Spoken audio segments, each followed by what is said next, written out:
உதகை அருகே நியாய விலைக் கடையின் ஜன்னலை உடைத்து காட்டு யானைகள் உணவுப் பொருட்களை சேதப்படுத்தி இருப்பதால் கிராம மக்கள் பீதியடைந்துள்ளனர். உதகை அருகே உள்ள வாழை தோட்டம் கிராமம் முதுமலை புலிகள் காப்பகத்திற்குட்பட்ட சிங்காரா வனப்பகுதியை ஒட்டி அமைந்துள்ளது. இதனால் அந்த பகுதியில் காட்டு யானை போன்ற வனவிலங்குகள் அடிக்கடி குடியிருப்பு பகுதிக்குள் புகுந்து விடுகின்றன. இந்நிலையில் இன்று அதிகாலை புகுந்த காட்டு யானை ஒன்று அங்குள்ள நியாய விலைக் கடையின் ஜன்னலை உடைத்து பருப்பு, சர்க்கரை உள்ளிட்டவைகளை சேதப்படுத்தியது.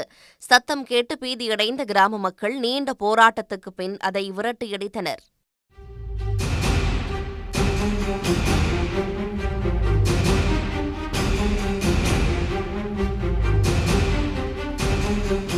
காட்டு யானைகளின் நடமாட்டத்தால் வாழைத்தோட்டம் கிராம மக்கள் அச்சமடைந்துள்ளனர். எனவே கும்கி யானைகள் உதவியுடன் அச்சுறுத்தி வரும் காட்டு யானையை அடர் வனப்பகுதிக்குள் விரட்ட வேண்டும் என்று அவர்கள் கோரிக்கை விடுத்துள்ளனர். உடனுக்குடன் செய்திகளை தெரிந்து கொள்ள சன் நியூஸ் பெல் ஐகானை கிளிக் பண்ணுங்க.